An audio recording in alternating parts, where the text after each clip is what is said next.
नमस्कार पांचजन्य में आपका स्वागत है। मैं हूं मनीष चौहान और इस वक्त मैं मौजूद हूं प्रयागराज स्थित ऋषि भारद्वाज आश्रम में।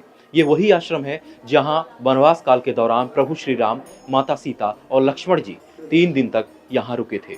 आप मेरे पीछे देख रहे हैं, यही है वो आश्रम जहाँ प्रभु श्री राम, माता जानकी और लक्ष्मण जी आए थे और करीब 3 दिन रुके थे। उसके पश्चात लंका में विजय प्राप्त करने के बाद प्रभु श्री राम फिर से आए और भारद्वाज मुनि के आश्रम में उनका आशीर्वाद प्राप्त किया था। आइए हम आपको दिखाते हैं इसके आश्रम के अंदर की तस्वीरें। यहाँ आप देख सकते हैं, ये जो शिवलिंग दिखाई दे रहा है आपको, ये शिवलिंग त्रेता युग का माना जाता है।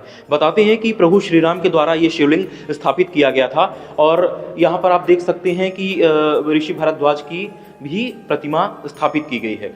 इसके साथ ही हमारे आज भी भक्तों का यहाँ पर तांता लगा रहता है। भक्तों में अपार श्रद्धा है और आज भी लोग दर्शन करने आते हैं। यहाँ पर भारद्वाज ऋषि और शिवलिंग की पूजा करते हैं। इसके बगल में प्रभु श्री राम और माता जानकी का मंदिर है, वहाँ भी श्रद्धालु आते हैं और पूजा करते हैं, उनका आशीर्वाद प्राप्त करते हैं।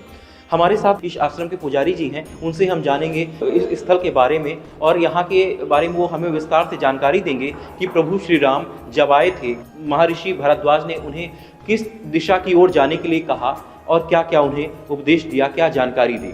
महाराज जी जय सीताराम। जी भैया खुश रहिए। महाराज जी, प्रभु श्री राम वनवास काल के दौरान जी इस आश्रम में आए थे, करीब 3 दिन तक रुके थे। जी हाँ। उस दौरान की स्थिति का और ऋषि भारद्वाज ने उन्हें क्या क्या उपदेश दिया, कहाँ जाने के लिए बोला, ये सब हमें हमारे दर्शकों को इसकी जानकारी विस्तार से बताएं। देखिए, भारद्वाज महर्षि हैं। यही भगवान राम माँ सीता आए थे, 3 रात्रि बाद किए, होम यज्ञ किए थे। 88,000 ऋषि मुनि यहाँ तक करते थे, उनके गुरु भारद्वाज महर्षि थे। भगवान राम आए हैं, माँ सीता यहाँ दर्शन किए। दर्शन करने के बाद इनसे आदेश दिए कि प्रभु हमें जाना कहाँ है। तो भगवान राम और माँ सीता से कहें कि आपको माता पिता ने आदेश दिया है कि आप वनवास को ओर जाएंगे। तो उन्होंने इन्हें आदेश दिया कि ठीक है, आपको माता पिता, आपको वनवास जाना ही है, क्योंकि माता पिता का आदेश मिला।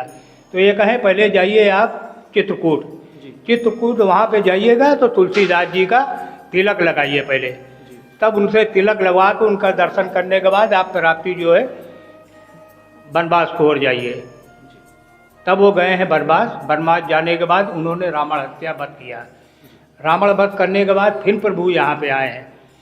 तो भगवान प्रभु ने आदेश दिया भारद्वाज मुनि ने कि आप ऐसा है, जाइए कि आप पवित्र हो आइए, बिना पवित्र का आपको दर्शन प्राप्ति यहाँ नहीं मिलेगा। तो गए माँ संगम में, प्रभु नहाए हैं, माँ सीता, माँ भगवान राम। नहाने के बाद फिर प्रभु के दरबार में, तब उनको दर्शन यहाँ प्राप्ति मिला। उसके बाद जो प्रभु को दर्शन करके वो सीधा अयोध्या के ओर गए हैं। तो एक इनका प्रवचन है कि भरद्वाज मुनि बसई प्रयागा, तिनहि राम पद अति अनुरागा, भरद्वाज आश्रम अति पावन, परम भरम मुनि अति मुनि भावन। यहाँ 88,000 ऋषि मुनि तप करते थे। ये इनका प्रवचन है।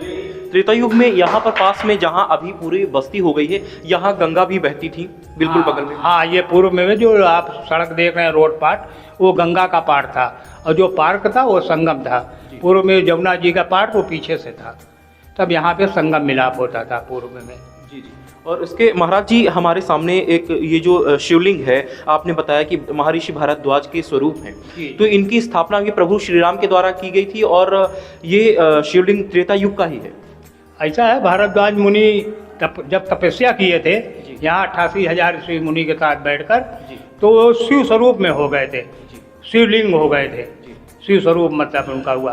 तो भगवान राम ने इनका प्राप्ति शिवलिंग में कर दिया गया है। इस चीज़ का यहाँ ये शिवलिंग है।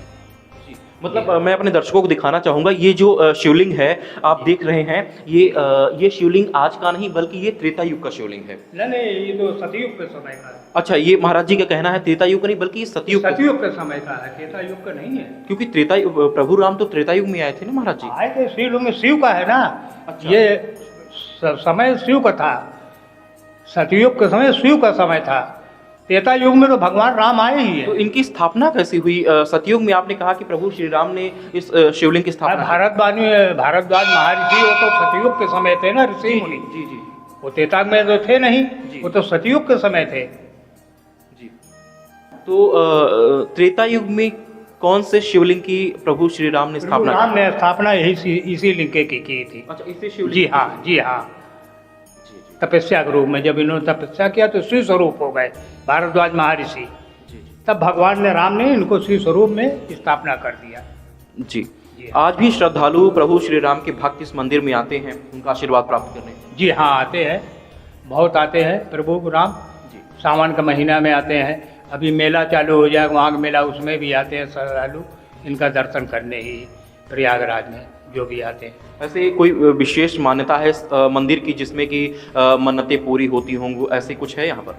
क्यों नहीं, अब इनका आशीर्वाद है, जो लेके आते हैं, जो इनकी होती है प्रभु की कृपा हो, आशीर्वाद से वो प्राप्त करते हैं। मानता तो बहुत है, क्योंकि विश्व में भारद्वाज आश्रम मंदिर प्रसिद्ध है। अभी अयोध्या में प्रभु श्री राम का भव्य मंदिर बन रहा है महाराज जी। जी, उसको लेकर आप में कितनी खुशी है? अरे बहुत खुशी है हम लोगों की, बन रही भगवान प्रभु का मंदिर बन रहा है, बहुत ज़्यादा खुशी, अति खुशी, खुशी अति खुशी है।